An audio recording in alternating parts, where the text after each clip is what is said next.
Hello दोस्तों, नमस्कार। कैसे हैं आप सब? आई होप कि आप सब अच्छे होंगे, मस्त होंगे और खूब मन लगाकर पढ़ाई कर रहे होंगे। तो चलिए, आज हम लोग टीजीटी पीजीटी और एलटी ग्रेड के कुछ प्रश्न हल करते हैं। कल से मैंने चालू कर दिया है कि आप लोगों को टीजीटी और पीजीटी के वन लाइनर प्रश्न देना शुरू किया है। बहुत ही इम्पोर्टेंट प्रश्न हैं, तो वन लाइनर की तरीके इसको नोट जरूर कर लीजिएगा क्योंकि इम्पोर्टेंट प्रश्न हैं। तो चलिए आज के सेशन को चालू करते हैं। आज के सेशन का प्रमुख क्या है?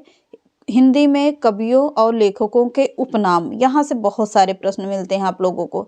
हर परीक्षा में 2-3 नाम 4 नाम पूछे ही लेता है कौन से कवि का उपनाम क्या है।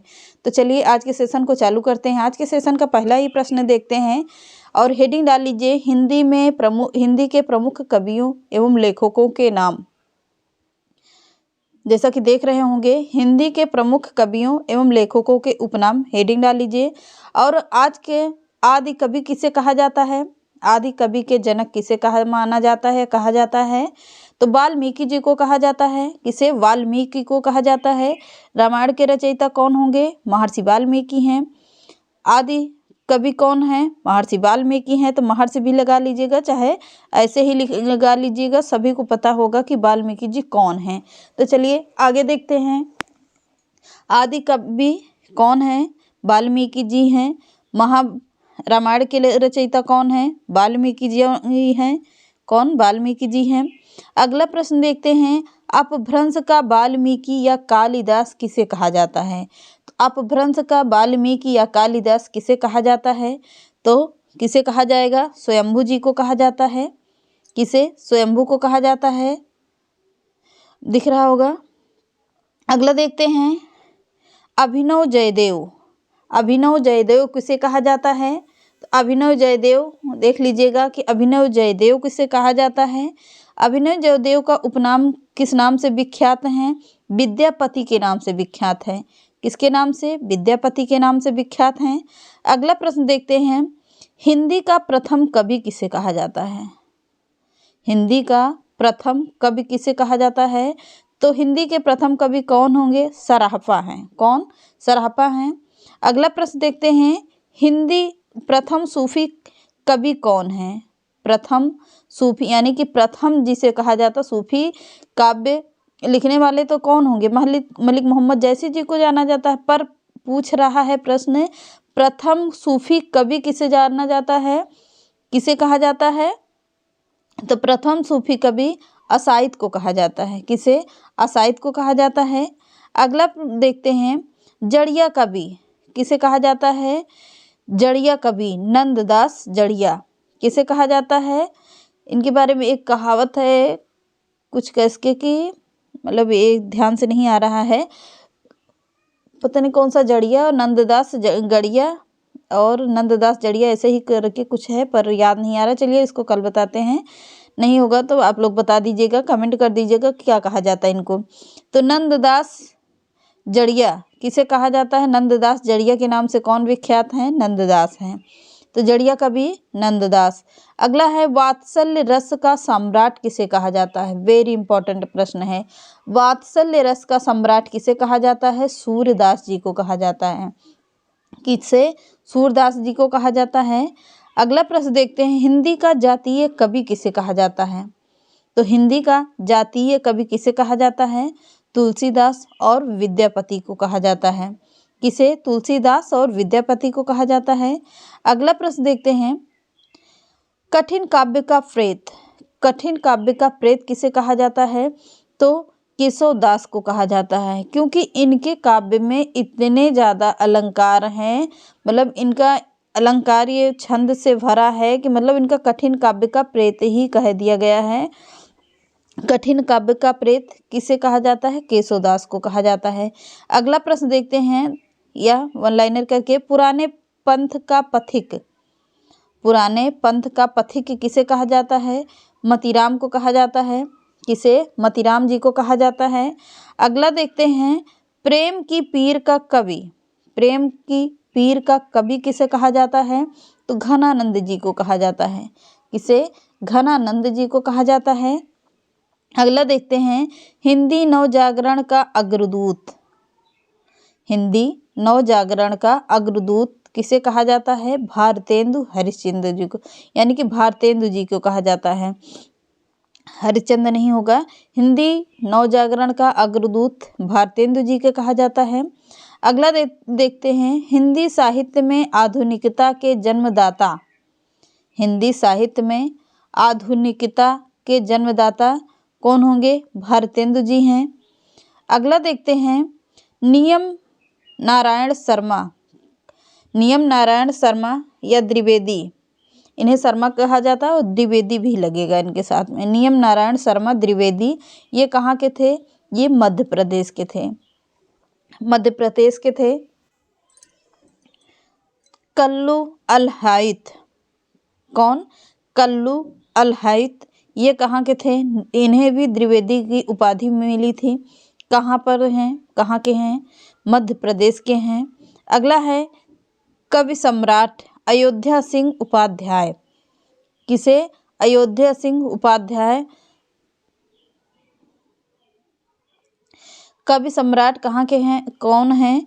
तो कवि सम्राट किसे कहा जाता है? अयोध्या सिंह उपाध्याय हरिऔध जी को कहा जाता है। इनका उपनाम क्या होगा? हरिऔध ही है। अगला है राष्ट्र कवि किसे कहा जाता है? वेरी इंपॉर्टेंट प्रश्न है। राष्ट्र कवि किसे कहा जाता है? तो राष्ट्र कवि के लिए कौन विख्यात है? मैथिली शरण गुप्त। कौन होंगे? मैथिली शरण गुप्त हैं। आधुनिक कविता के सुमेरु, आधुनिक कविता के सुमेरु किसे कहा जाता है? जयशंकर प्रसाद जी को कहा जाता है। किसे? जयशंकर प्रसाद जी को कहा जाता है। अब फिर से आ गया कठिन काव्य का प्रेत, वो कौन होंगे? केशवदास हैं। पर यहाँ पर किसे कहा गया है? कठिन गद्य का प्रेत किसे कहा जाएगा?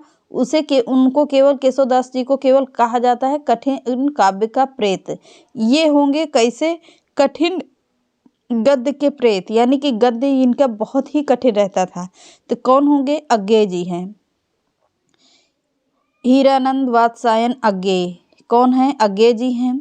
अगला है कवियों का कवि किसे कहा जाता है? कवियों का कवि किसे कहा जाता है?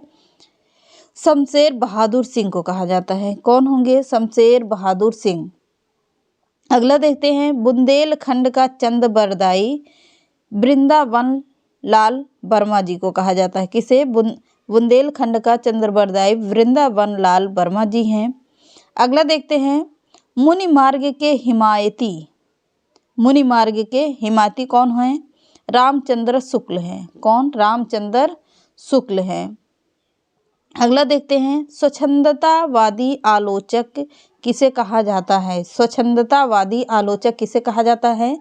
तो नंद दुलारे वाजपेयी जी को कहा जाता है। अगला देखते हैं, रसवादी आलोचक किसे कहा जाता है? तो रसवादी आलोचक कौन होंगे? नगेंद्र जी हैं। कौन? नगेंद्र जी हैं। अगला देखते हैं, मैथिल कोकिल के नाम से किसे जाना जाता है? तो मैथिल कोकिल के जनक ही या मैथिल कोकिल ही कहा जाता है। किसे? विद्यापति जी को कहा जाता है। किसे? विद्यापति जी को कहा जाता है।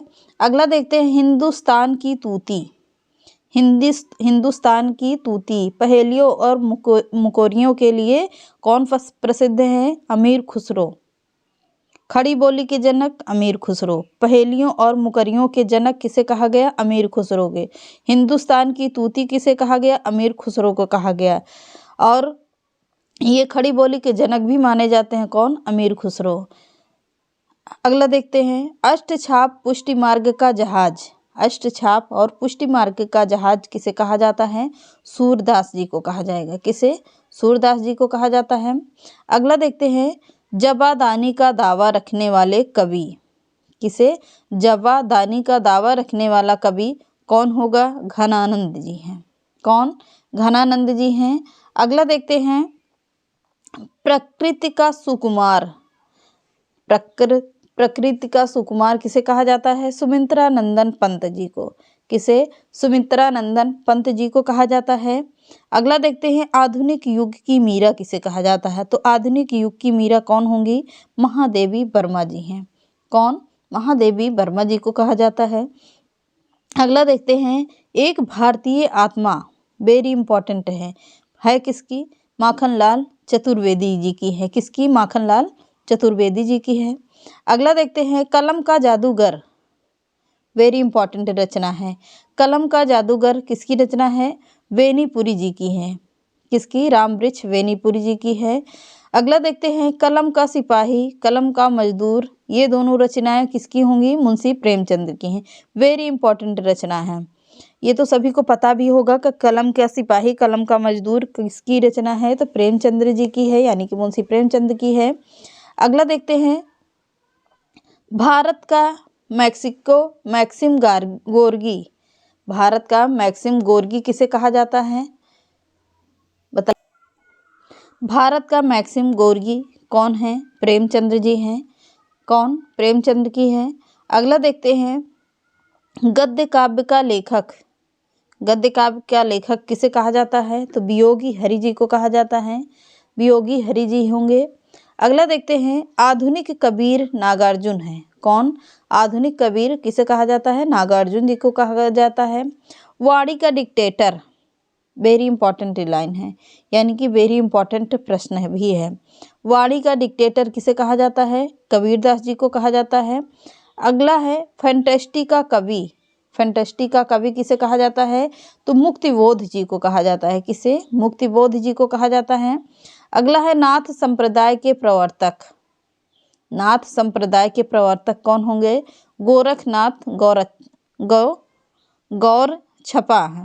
कौन? गोरखनाथ गौर छपा है। अगला है, आधुनिक युग के चारण कवि कौन है?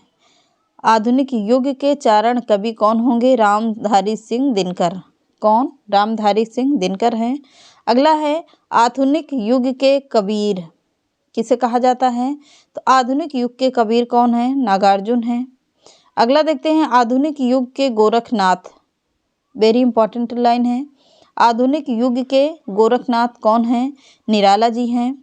अगला देखते हैं, संस्कृत के क्लासिकल पंडित, संस्कृत के क्लासिकल पंडित किसे कहा जाता है? किसे कहा गया है या माना गया है?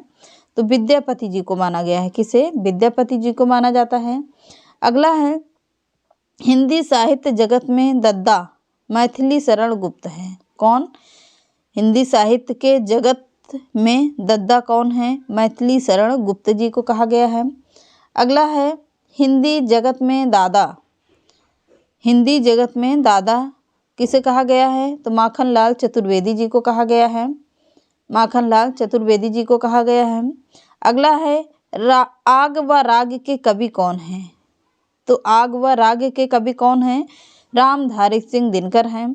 अगला है, व्यक्ति चेतना के कवि कौन हैं? तो व्यक्ति चेतना के कवि कौन होंगे? अज्ञेय जी हैं। कौन? अज्ञेय जी हैं। अगला है, कविराज शिरोमणि, कविराज शिरोमणि के जनक कौन हैं? पद्माकर हैं। कौन? पद्माकर जी हैं। अगला देखते हैं, प्रेम की पीर का कवि किसे कहा गया है? तो घनानंद जी को कहा गया है। किसे? घनानंद जी को कहा गया है। ब्रज भाषा का भूषण, ब्रज भाषा का भूषण किसे कहा गया है? बिहारी जी को कहा गया है। किसे? बिहारी जी को कहा गया है। तो ये रहे आज के टॉप 50 प्रश्न।